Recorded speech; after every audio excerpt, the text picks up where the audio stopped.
Halo para pemirsa Suyanto.id dimanapun Anda berada, mudah-mudahan selalu sehat walafiat. Masih bersama channel pendidikan Anda, Suyanto.id. Ini sebuah channel yang sengaja dibangun untuk berbagi pengetahuan dan belajar sepanjang hayat. Ayo mari kita rame-rame bikin konten, dan sekiranya ada dari Anda yang perlu berbagi pengetahuan, jangan lupa ajak Suyanto.id untuk berbagi. Karena kita harus melawan konten-konten yang tidak mendidik, yang jumlahnya banyak sekali dan banyak juga diikuti oleh orang-orang dan oleh generasi muda kita. Nah, kali ini kita akan berbicara mengenai revolusi mental. Dan siapa narasumbernya? Narasumbernya adalah orang hebat kita, yaitu Bapak Didik Soehardi, PhD. Beliau adalah Deputi 5 Kementerian Koordinator Pembangunan Manusia dan Kebudayaan. Beliau adalah Deputi 5 yang menangani revolusi mental dan revolusi mental, pemajuan kebudayaan dan prestasi olahraga. Luar biasa panjangnya ini. Jadi saya kira pekerjaannya juga panjang dan berat ini. Nah, sebelum kita masuki bicara-bicara ini dan sebelum Anda melihat videonya dengan Bapak Didik Soehardi, jangan lupa klik subscribe supaya bagi yang belum, supaya bisa mendapatkan video yang terbaru dari Suyanto.id. Kita sapa dulu tamu istimewa kita. Assalamualaikum warahmatullahi wabarakatuh. Waalaikumsalam warahmatullahi wabarakatuh, Prof. Yanto. Apa kabar Selamat pagi. Alhamdulillah, Prof. Sehat-sehat, Prof. Ya, sudah lama ini nggak berjumpa di Suyanto.id. Ya, ini perjumpaan yang sangat efisien. Nggak perlu kita beli bensin dan sebagainya, Pak Didik. Siap. Ya, murah, efektif. Murah, efektif. Dan bagi saya nggak perlu pakai celana panjang juga.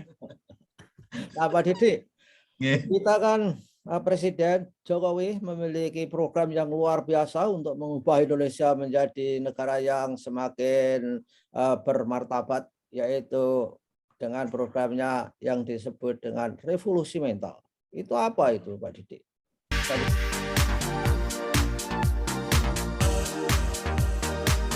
Baik, selamat berjumpa lagi para pemirsa Suyanto.id yang sudah lama saya tidak mengudara di sini.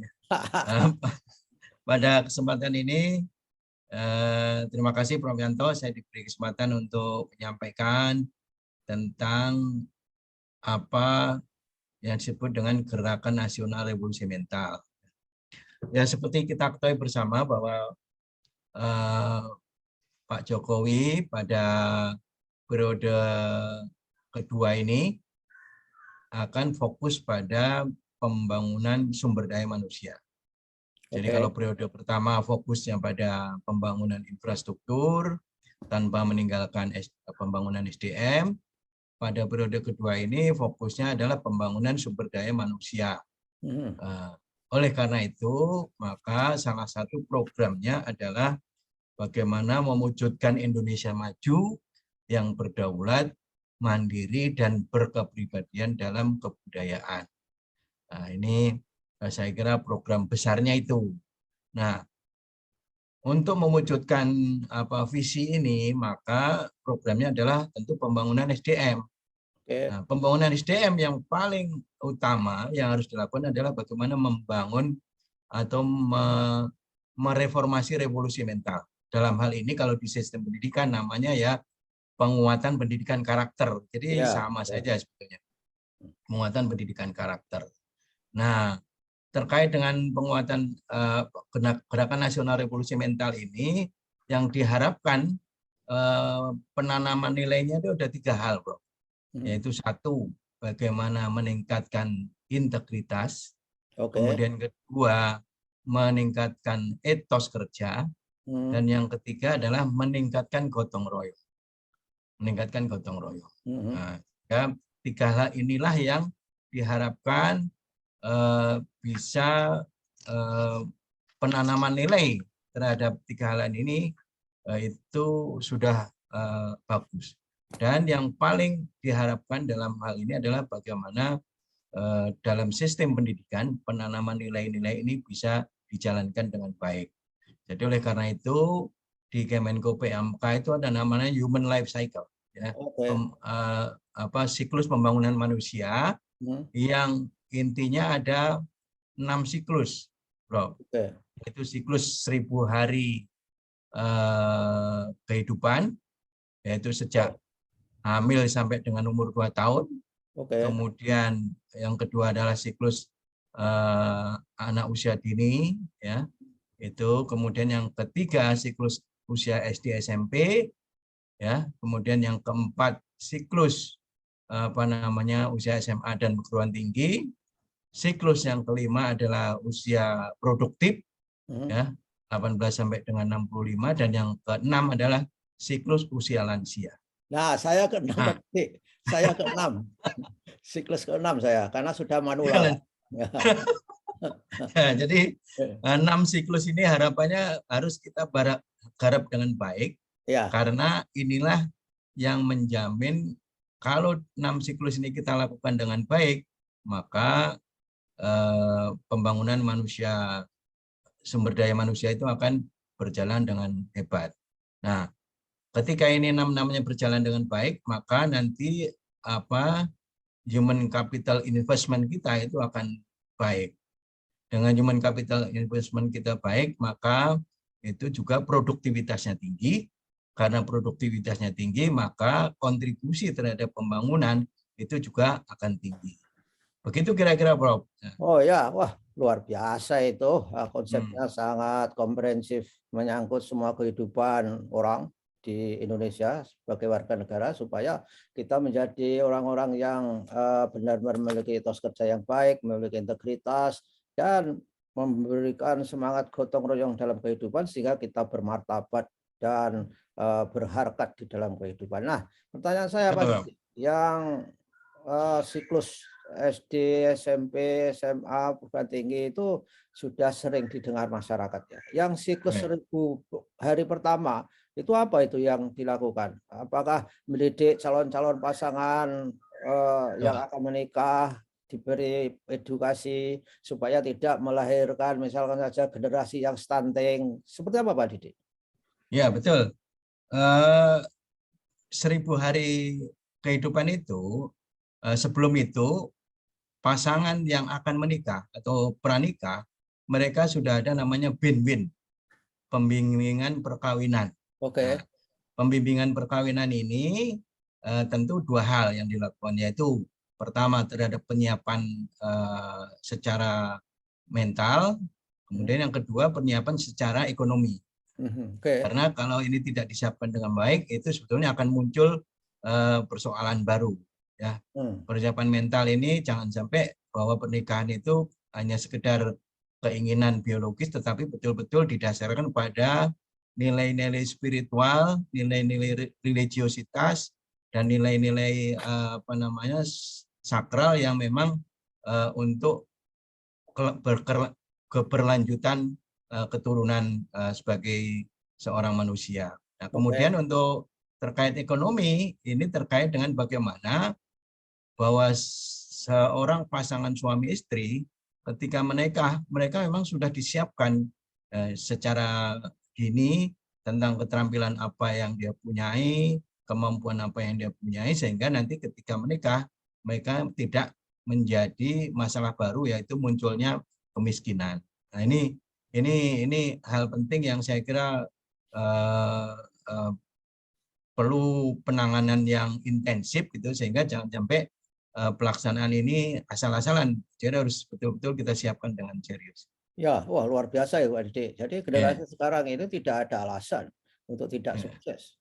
Generasi zaman saya dulu menikah itu modalnya minus itu. Jadi tidak ada yang mengarah-arahkan seperti ini oleh program pemerintah, ya. Jadi kita menjual cincin untuk nikah sampai modalnya minus. Nah, itu siapa itu? Apa leading sektornya siapa itu yang untuk 1000 hari pertama itu? Keluarga, lurah, atau kecamatan, atau ada memang suatu lembaga yang ngurusi itu Pak Didik? Ya, ini yang diharapkan adalah Kementerian Agama dan juga kelompok-kelompok masyarakat sebagai apa namanya kontributor ya, sehingga pelaksanaan program ini atau kebijakan ini bisa berjalan dengan baik. Seperti diketahui bahwa sebetulnya pembimbingan ini kan sudah ada ya. Ya. Sejak dulu sudah ada. Cuma biasanya kalau di Islam itu kan hanya beberapa jam saja. Nah, Ya. tentu ini tidak cukup. Perlu dilakukan secara sistematis ya dan profesional sehingga memang betul-betul penyiapan ini berjalan dengan baik. Nah, kemudian tentu yang berikutnya itu ketika menikah, Rob, ini yang sering menjadi persoalan tuh. Ketika seorang ibu hamil atau mengandung, itu biasanya kesadaran bahwa sebagai seorang ibu bahwa beliau mengandung itu kan ada anak yang harus dihidupi kan gitu deh, dalam kandungan itu, sehingga perlu gizi, perlu protein, perlu sehat, ya, perlu psikologis yang sehat juga gitu ya, tidak ada tekanan, tidak ada stres, yang itu biasanya juga tidak disadari dengan baik. Nah, dalam siklus pembangunan manusia ini usia kehamilan ini penting, Bro. Kalau kita baca buku-buku tentang bagaimana bangsa Israel ketika ada ini hamil, seorang istri hamil itu luar biasa ininya treatmentnya. Dia tidak boleh dekat dengan orang yang merokok, tidak, kemudian juga harus makan ikan, dia belajar matematik, kemudian macam-macam lah. Ya. Itu sebagai dan harus mendengarkan musik klasik. Namanya itu. Betul, itu bangsa Israel cara menyiapkannya seperti itu. Nah, tentu kita sebagai bangsa Indonesia tentu punya nilai-nilai tersendiri yang saya kira ini juga perlu kita lakukan ya, agar ketika masa kehamilan ini itu betul-betul bisa berjalan dengan baik, gizi yang baik ya, semuanya yang baik, sehingga nanti ketika lahir itu betul-betul melahirkan anak-anak yang punya masa depan yang baik juga. Ya, oke lah. Pertanyaan terakhir, Pak Didi.